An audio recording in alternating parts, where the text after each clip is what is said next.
స్వామియే శరణమయ్యప్ప. ఏప్రిల్ 1వ తారీఖున అఖిలాండ కోటి బ్రహ్మాండ నాయకుడు శ్రీ ధర్మశాస్త్ర అయ్యప్ప స్వామి వారి యొక్క పుట్టినరోజు జయంతి ఉత్సవాలు మీ పరిసర ప్రాంతాల్లో ఉన్నటువంటి దేవాలయాలకు వెళ్ళి మామిడి తోరణం పూలతో అలంకరించి స్వామివారికి అభిషేక ఆరాధన చేసి పడి పూజలు చేసి అన్నదానం చేసి అద్భుతమైనటువంటి అనుగ్రహం పొందని మన పిల్లలకి పుట్టినరోజు అయితే మీ పుట్టినరోజు అయితే ఎలా చేస్తారో అలా ఈ ప్రపంచానికి అయ్యప్ప స్వామి వారి పుట్టినరోజు శబరిమలలో కూడా ఆరాటు మహోత్సవం పంపా నదికి స్వామివారిని ఏనుగు మీద ఊరేగింపుగా తీసుకొచ్చి ఆరాటు మహోత్సవం చేస్తారు. అదేవిధంగా మన అయ్యప్ప స్వామి వారి 18 అవతారముల దేవాలయ ప్రపంచంలో ఎక్కడ లేదు. అలాంటి దేవాలయంలో ఏప్రిల్ 1, 26, 2026 బుధవారం నాడు ఉదయం అష్టద్రవ్య మహాగణపతి హోమం, అష్టాభిషేకం, ఆరాట్ భక్తులచే స్వయంగా అభిషేక ఆరాధన చేసి అన్నదానం చేస్తున్నాం. నహి నహి బహుదానం అన్నదానం సమానం అన్నారు. మీ అందరి కోసం అయ్యప్ప స్వామి వారు ఎదురు చూస్తున్నారు. బ్రహ్మశ్రీ డాక్టర్ చంద్రమౌళి గురుస్వామి గారి ఆధ్వర్యంలో ఏప్రిల్ 1వ తారీఖున అద్భుతంగా జరగబోయే అయ్యప్ప స్వామి వారి జయంతి ఉత్సవాలు పడిపూజకు రావాలని మనస్ఫూర్తిగా అందరినీ ప్రార్థన చేస్తున్నాం. ఈ దేవాలయం తిరుపతి పట్టణంలో జీవకోన అనే ఒక ప్రాంతంలో అలిపిరి,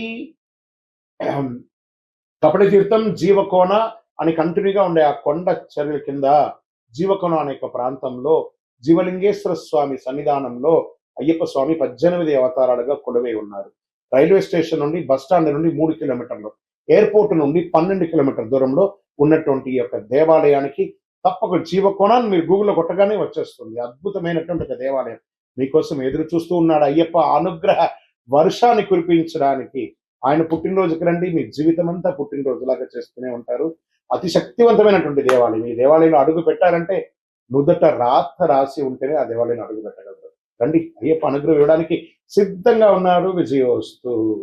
తక్కువేమి మనకు రాముడు ఒక్కడుండి వరకు, ఇంకేం కావాలి మనకు? తక్కువే ఉంటుందండి, ఆయన ఉంటే చాలు మనకు.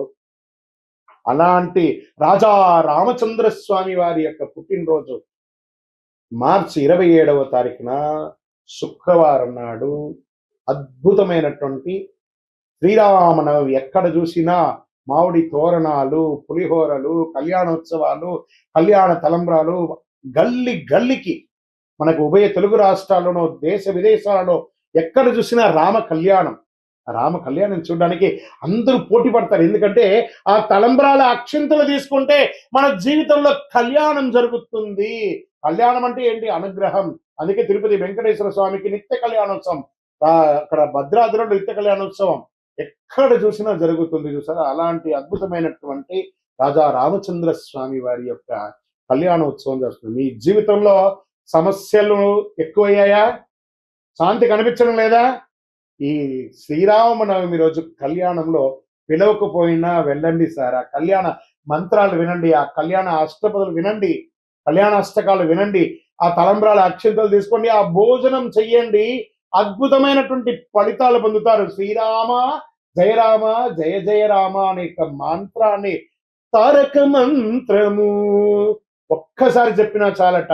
విష్ణు సహస్రనామం మొత్తం చెప్పకపోయినా శ్రీరామ రామ రామేతి రమే రామే మనోరమే సహస్రనామ తత్తుల్యం రామనామ వరాణని ఇలా 3 సార్లు చెప్తే సహస్రనామం చేసినంత ఫలితం అంట. అందులోనూ రాజా రామచంద్ర స్వామి వారు పుట్టినరోజు ఆయన గుర్తిస్తే ఎంత ఆనందపడతారు కదా ఆయన.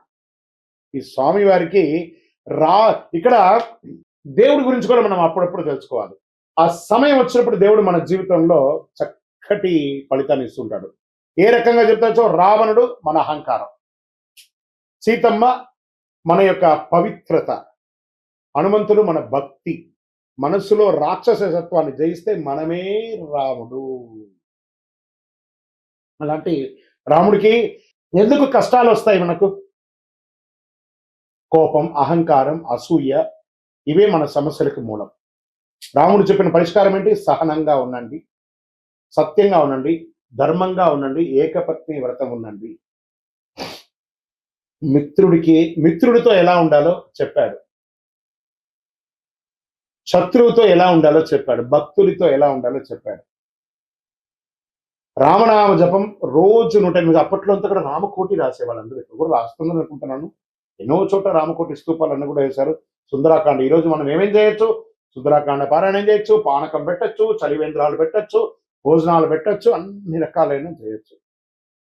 దేవుడు బయట లేడని మనలోనే ఉన్నాడు ఆ భగవంతుడు. మనం పరోపకారార్థే ఇదం శరీరం అని చెప్తే అందరూ అద్భుతమైనటువంటి ఫలితాలు పొందుతారు. రామాయణం యొక్క గూఢార్థం అన్ని కూడా అఖిలాండ కోటి బ్రహ్మాండ నాయకుడు అన్నటువంటి ఆ రాజా రామచంద్ర స్వామి వారి యొక్క పరిపూర్ణమైనటువంటి అనుగ్రహాన్ని అందరూ పొందాలని కోరుకుంటున్నాను.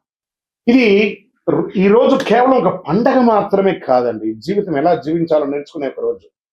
ఈ రోజున రాముడు అవతరించి ధర్మాన్ని కాపాడాడు. తండ్రి మాట కోసం రాజ్యాన్ని వదిలాడు. 14 సంవత్సరాల అరణ్యంలో గడిపాడు. కష్టాలను ధైర్యంగా ఎదుర్కొన్నాడు. ఇదే మనకు పాఠం. సత్యం మాట్లాడమని చెప్పాడు. చేద్దామా?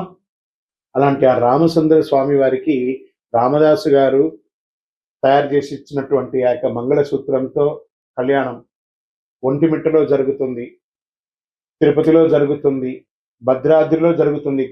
గల్లీలో జరిగే ఈ యొక్క రామచంద్ర స్వామి వారి యొక్క కళ్యాణోత్సవాన్ని అందరం పాల్గొని మనలో ఉన్నటువంటి బాధలన్నీ తొలగించుకొని రాజా రామచంద్ర స్వామి వారి యొక్క కళ్యాణోత్సవాన్ని జై శ్రీరామ్ అనే యొక్క నామంతో మారుమోగుతూ హనుమంతుని జెండా ఊపుకుంటూ ప్రతి ఒక్కరు కూడా రామదండుగా అందరం కూడా ముందుకెళ్ళి రామ కళ్యాణం చేస్తాం.